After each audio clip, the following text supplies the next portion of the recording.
Hello and welcome to a new video. Today I am doing my next installment in series I have finished. This will be episode 10. I'm totally lying. This is episode 11. I cover 15 series per episode. So when I finish 15 series, I film a new episode. So the first series here I finished 14th of November last year, 2023. And then the latest one in this episode I finished 28th of March 2024. I don't bother doing the math of how many months that is, like 5. Apparently I did the math anyway. So yeah, it takes me a long time to finish series, but I like to have a series on my channel where I talk about all my finished series. So I'm gonna quickly run through them, say quick thoughts, and then I feel like the series is failing because every time I add something in an episode, it's announced like a new book in the series. I'm like, stop! I finished it. I'm done with it. Okay, so the first series I finished was The Book of Tea by Judy Eileen. This consists of a duology. It consists of 2 books. The first one being A Magic Steeped in Poison. The next one, I Wine in Dark and Sweet. They have a main character whose sister, I think, is she dying of poison, and then she's like a really good herbalist, etc.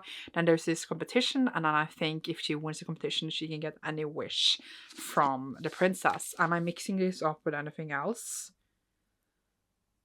Yes, she will get a favor from the princess. And then she needs to answer the competition, and this obviously devolves from there. This I literally picked up because these covers are some of the most stunning covers I have seen in my life, but I didn't personally love this duology. I thought it was just fine. It is obviously a duology woven in with Asian lore. Asian lore, that was a very generalization from Chinese mythology, I believe. I just felt like it felt like a bit flat YA fantasy to me, and things you want to explore as well, and I didn't love the characters as well, and I felt like overall it was, for me, a forgettable series, because honestly sitting right now, I cannot for the life of me remember much of it. I enjoyed the first book much more than the second one. The second one was like, not for me at all, but like, they're still stunning, and I am excited to read the next book by the author. I don't think it was bad. I just feel like I read a lot of fantasy like these that all kind of jumbled together a bit. Then we have the Climate Quartet. I don't know if that is what it's called in English. It is a quartet consisting of 4 books in Norwegian, but they are translated into English. And basically every book in the series follows a different climatic change that has made the world go into this dystopia world, and it is, all of them are actually set in the same world, but like different changes has made basically the whole world fall apart. And we set the story often in the past, in the future, and see how the past affected the future. So basically it's just criticizing humanity from ruining our planet. First one, Bienes Historia, or The History of the Beast, follows the beast disappearing. Where I'm losing everything. The second one, Blue, is water. There's no water. People are thirsting to death. Third one has to do with, like, I was going to say horses disappearing, but also just generally animals, I guess.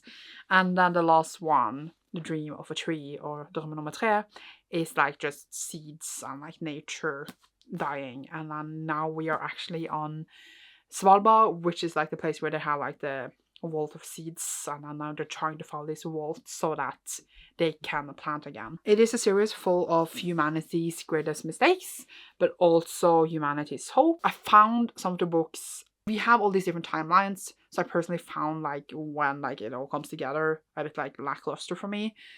And there was always one timeline I was more interested in than the other timelines, so it made like the book annoying to read because I only wanted that certain timeline. My favorite became Blue, which is the second one, which is like, for me, is weird to think that that was my favorite. But I also really enjoyed the last one. The third one and first one are a bit like meh for me. It kind of almost feels like standalone sometimes, but then also some characters do reappear, so they do hang together. Then I read a Willan Cycle, which consists of these 2 books. It's a trilogy. They changed the cover. I'm sad, but it's okay. So it starts with Fireborn, and then it is Flamefall and Fury Song, which is dragons. We love dragons. The first one is set in a dragon school where we have the main characters that has been the best friends since we were very young. They basically Mal and Alina from Shadow and Bone, but much better, and they're fighting to become like the captain of their, I was gonna say wing. Or am I taking from fourth ring now? Then we also kind of set in where after revolution has happened. So one of our characters might have more collections to the old regime than we think, and then things evolve from there. I found the first book very, very, very solid and good. It was just so interesting to follow these characters and this world. Really, really well written. I did enjoy 2 and 3, but I don't think I got as much out of them as I got from book 1. But I still kind of want to reread them because I feel like they were really good and I want to experience it again. Like when I finished it, I was like, did I really get it? I feel like I could have gotten even more out of it, so I do want to reread, but I found it very solid and would very much recommend. Very, very good books. And one that I feel like I always can often predict trilogies, because that's why a trilogy, because we have the same villain throughout the whole series, and I often get bored, but here I felt I was intrigued throughout the whole thing. Then I finished, oh, they're so heavy, Skyward by Brandon Sanderson. Oh, they look so pretty. The spice looks so pretty. Which is obviously Brandon Sanderson's YA sci-fi series. We also had obviously Steelheart, but I talked about that in another episode. So, oh god, these are so heavy. I don't want to actually hold them. Skyward, the first book for Spencer, who wants to be, is it Spencer? Maybe Spencer, not Spencer. Spencer, yes, that wants to be a pilot, but her father was also a pilot, but then like was a coward. He left mid battle, and then they think she has coward's blood. I don't want her to become a pilot, but she is very determined to do this. And then we found many, I was going to say, secrets of this world about humanity, about Spencer's abilities, about why they are in this battle with these crows that keeps attacking them. I don't want to say more. I feel like I see people kind of spoil the ending for Skyward, and it makes me upset because I'm like, but that was like one of the most best release of the series. So why would you say that? But honestly, it is really, really great. I really, really love the first book. It was really, really great, especially like with the twists in the end. And then the series kind of becomes something else after that, because all the things that we really love in the first one kind of disappears in a way. But I still think that it was solid, even though I was a bit disappointed in the last book. I was just kind of bored throughout the whole thing. I was kind of done by that point, which is really sad considering how much I love Skyward.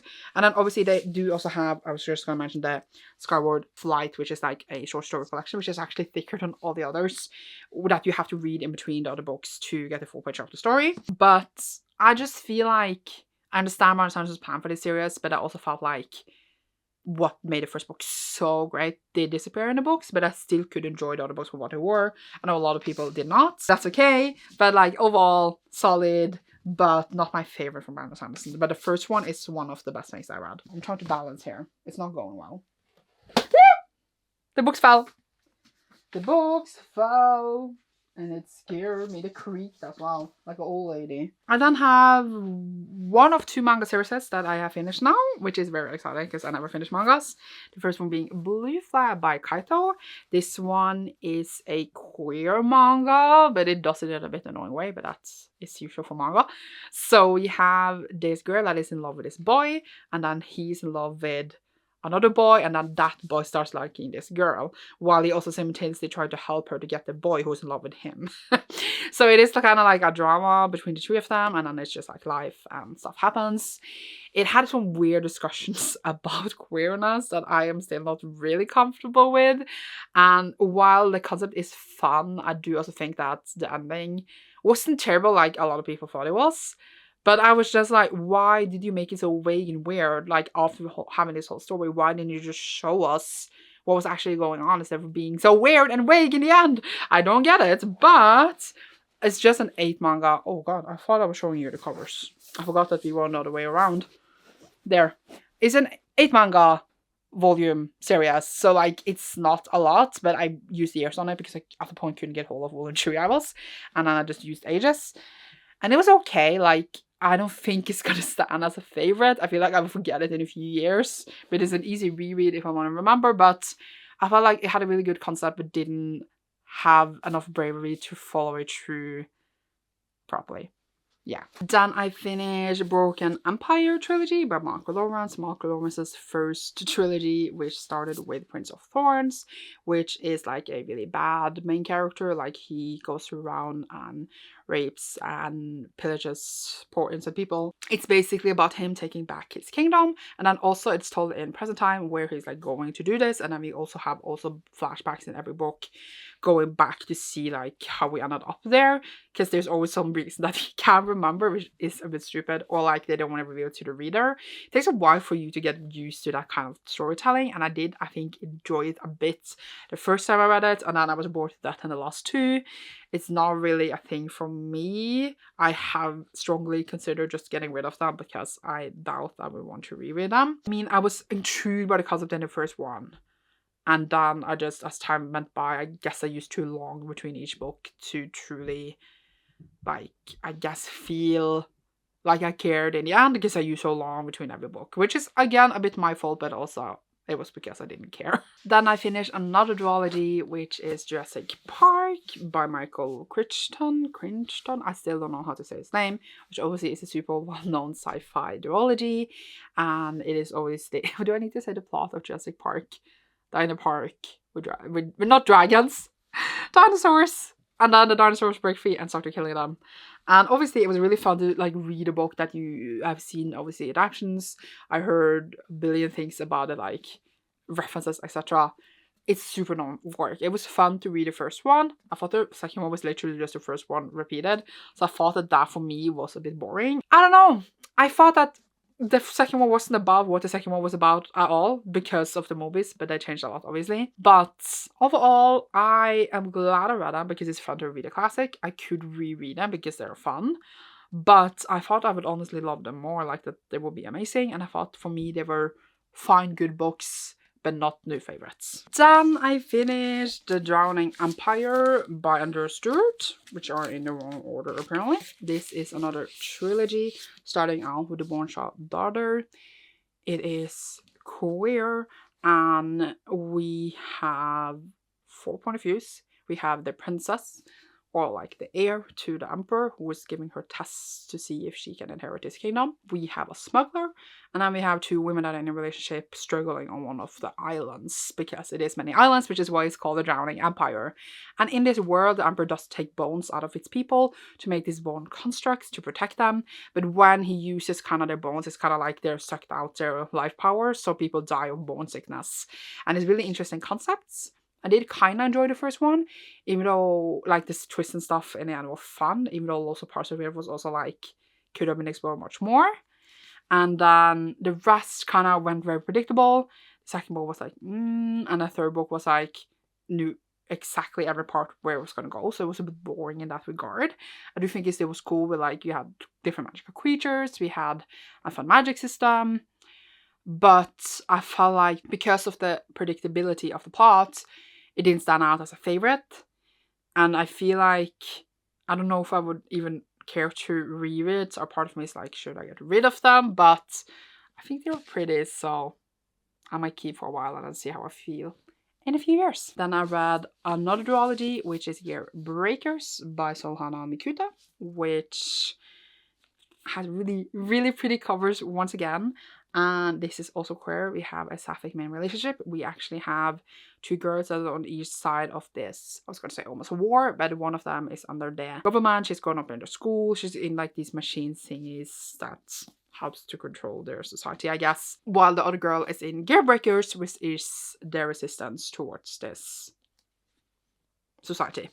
And there's like makeup bots and like coolness, and I really wish I loved it, but again, this is another sci-fi series, or I guess I can blame it a bit on being YA, where like things weren't in depth and explored enough for me to care. I didn't care about the characters. I didn't think that the world was built well enough for me. I wish I cared, because honestly, it had great covers and it could have been a really, really cool series, but I did not like the first one. I did not like the second one. I will probably keep them for a good while because they're really pretty, until like my shelves are exploding. I'm like, I need to get rid of something. Apparently I tabbed some stuff. I have no recollection of doing that, but alas, not a series for me. But I do think that a part of me maybe would have enjoyed it a few years ago. Then I finished the Tsorat series by Neon Young, and this one starts with Black Ties of Haman, and then continues in these other kind of novellas. It is novellas. How to even describe it? We start off with these twins, and then they start very different paths of their life. One of them go out to just live, I was gonna say, in the wilderness, and this whole world is all basically controlled by their mother. And then the other pair of the twins has these prophecies, predicts the future, and then they do want to kind of take down the regime that their mother is doing. But it's like, it's very, very queer, very full of questions and reflections about gender and just a lot of queerness overall. So the first one follows like Keha of the twins, and then the next one follows Wakoya of the twins, and the last would have them present, but they follow kind of other characters. It's very fascinating, whereas I feel like you could reread and then like get something new out of the series every time. And it's a very, very cool series that I very much enjoyed. And I don't know if more will be added. Maybe it will, but for now it seems like it's been finished, and I checked if like it seems like more is coming, but it's a few years now since the last one came out. But yeah, very enjoyable, very quick reads, would very much recommend. I then finished another little trilogy, which was Beast of Prey by Ayana Ray, which started with Beast of Prey, which follows this girl that grew up in this place where they take care of these beastkeepers. Her mother and her is like super indebted to like the owner, and basically like, I was gonna say keep them for they will work. And then she finds out about this magical beast that he can capture and therefore like delete their debts. And then we have Ekon, who is a elite warrior, and then he's also sent after this beast that they think are killing and attacking them. So their paths connects and the world explores this more. I did enjoy this. I felt like the setting and the atmosphere was done really, really well. I really, really enjoyed our characters. I do feel like some parts of the story here and like something that happened, I was like, what? Some new characters I didn't care for as much as I did in the first one, but I did still think that it was a solid and fun YA fantasy that I would reread. I would reread this to experience it again, to get a full picture, to fall for these characters again. I just think there were some parts I wanted even more of that I felt like I didn't get, but still a super solid thing that I enjoyed a lot. Then I finished another trilogy, which was the Warmwood Trilogy, starting with Rosewater, which is set in Nigeria in 2066, and then there's this what's it called, biodome, alien biodome in the middle of the city, and then people go there and I think they heal and different things happen to them when they go there. And then we have a main character being involved with different weird conspiracy shit, and there's a weird shit happening to different people because of this. It is very interesting. At least the first one I very much enjoyed, and then it became very confusing in the next ones, and I think I waited way too long to read number 3 because I had no idea what was going on here. But I do think that again this is series I could reread and then maybe like a bit faster so that I could get more of the full picture. But honestly, like super intriguing and fun, and just a very cool overall series. But I think that I feel like I definitely need to reread for me. Then the second manga series I finished was, if I can carry them because they are very heavy. They're actually super heavy.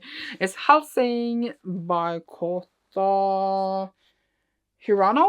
So this one is a kind of Nazi versus vampire kind of story. We have vampires, and our main vampire Alucard is on a contract under Helsing family, and she controls him and gives him orders, and then we go out and fight Nazis. The first one I was a bit like skeptical because I was like, a Nazi story, really? But then it became very fun. Like some of like the things happening here was totally crazy in the way that so much blood and gore, and everyone was flying around, and it was super fun.